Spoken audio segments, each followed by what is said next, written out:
today, we count down our picks for another top 10 movies you shouldn't watch alone. Then I'll huff, and I'll puff, and I'll blow your house in. For this list, much like the first one, we'll be ranking all the films that give you the sense of helplessness and eeriness. You know, that creepy feeling you can't shake as if someone is right behind you. Number 10, Halloween. What's the boogeyman? Masked serial killing became a popular symbol of horror with this film, which spawned an immensely successful series of sequels.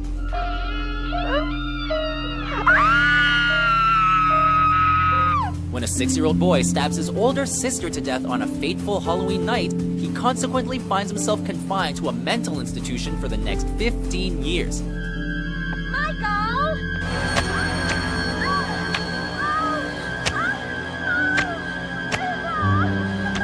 Upon his escape, the deranged murderer haunts the streets of his hometown to stalk and kill a number of new victims with his signature kitchen knife.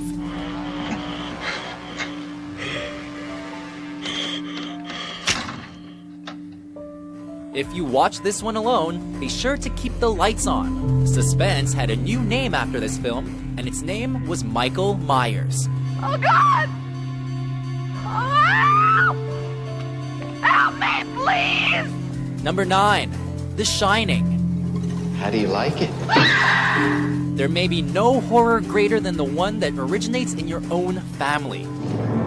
Wendy, I'm home. Jack Torrance arrives at the Overlook Hotel with his wife and son to begin his job as the hotel's caretaker. I must be losing my mind. But soon, strange happenings begin to take place within the halls of the inn, and within Jack's mind too. You didn't let me finish my sentence. I said, I'm not gonna hurt you. I'm just gonna bash your brains. Originally welcoming the solitude as a way to break his writer's block, Jack is slowly driven mad by the hotel's curse and attempts to take the lives of his own family. This classic Stanley Kubrick adaptation of Stephen King's Landmark is filled with moments that have become a part of pop culture. Here's Johnny! Number 8, The Descent. When trapped in an underground cave with no signs of escape, just assume you're not alone. When a group of women meet up to go on an epic caving trip, an inconvenient accident leaves them all confined to a rocky prison. The worst of it isn't evident until they discover what appear to be flesh-eating humanoid creatures down there with them. These inhabitants have adapted to life underground, and, though they can't actually see, strike without thinking, forcing the travelers to descend to their most primal instinct to survive the hellish cave. Number 7, Drag Me to Hell. This movie reminds us to always be mindful of the ones we do wrong. Christine's picture-perfect life is disrupted by a desperate elderly lady who needs an extension on her home loan. Soon it will be you who comes begging to me. When Christine denies her in hopes of impressing her boss, the old woman hexes her with a curse that will torment her mercilessly before damning her to an eternity in hell. I'm scared. Spending the next 3 days of her life dealing with evil spirits and trying to ward off the curse for good, she faces such terrifying demonic depictions in the mortal world, we shudder to think what awaits her on the other side.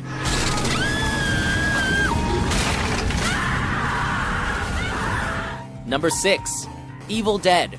I don't know what is wrong with you people, but there's something dead, and it reeks. Possessions are no joke, especially when it happens to nearly everyone in your group. In this reboot of Sam Raimi's Evil Dead series, 5 friends gather in a cabin in the woods in order to help one of their friends through a difficult drug rehabilitation. I read a passage from that book. It was some sort of prayer. I released something, David. Discovering a book of evil spells, they inadvertently summon a demon that begins to possess each of them one by one. The remaining non-possessed members see no other way to survive than to kill each subsequent possessed member, until only one survives. Actually, maybe it's better to watch this one by yourself. I will feast on your soul. Feast on this motherfucker. Number 5. The Sixth Sense. I see dead people. The souls of the dead sometimes have unfinished business that keeps them from passing on, and it just so happens that 9-year-old Cole is their means of passage. I don't see anything. Are you sure they're there? Child psychologist Malcolm Crowe is tasked with relieving the young boy of his frightening visits, but in the end, uncovers some very unsettling truths about his own life. They don't know they're dead. The concept of being tormented by restless souls is scary enough, but focusing on a child as the subject for such terror adds a whole other spine-tingling level. I think I might know a way to make them go away. How?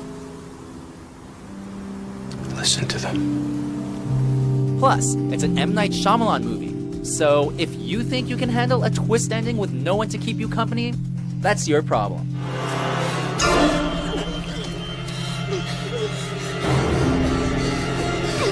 Number 4. Hide and Seek. Play games.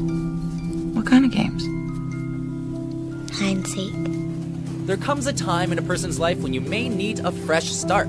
After his wife's untimely death, this father felt a change of scene was necessary for him and his daughter, Emily. I say, well, this is my daughter, Emily. This is Sheriff Hafferty. Emily. To cope with all the sudden upheaval in her life, the young Emily develops an imaginary friend named Charlie, who may not actually be so friendly. What did you do? I didn't do anything! Who did it? Who did it then? Don't say sorry! I'm telling you! The apparition only seems to present itself to Emily, but he bears a resentment towards anyone that comes close to her. Who is Charlie? Where is he? Let's just say that if you watch this one alone, the more paranoid among us might start to question if we truly are alone. Hide and seek.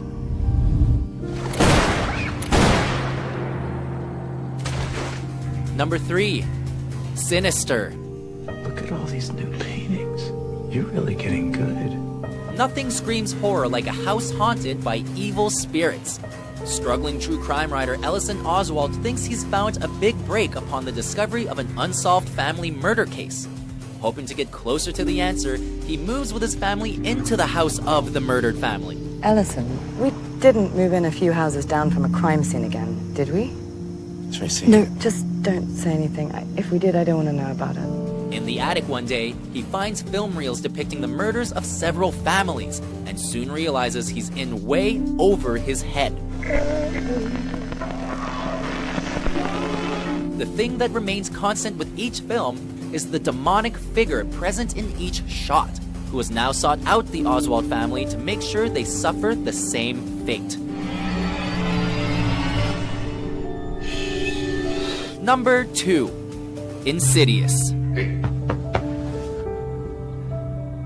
Dalton.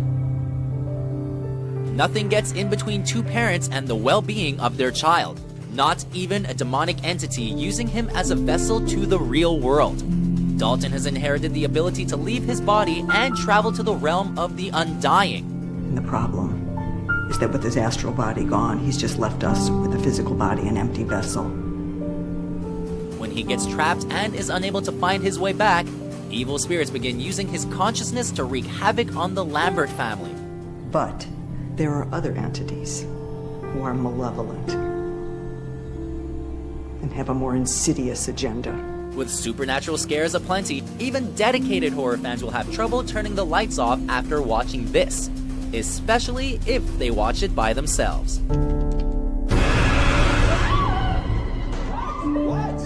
Before we unveil our top pick, here are a few honorable mentions.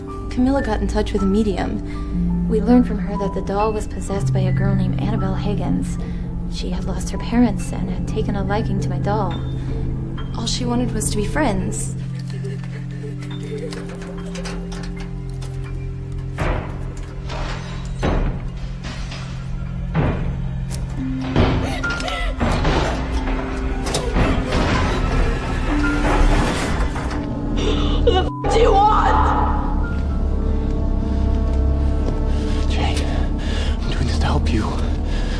so you know it's real.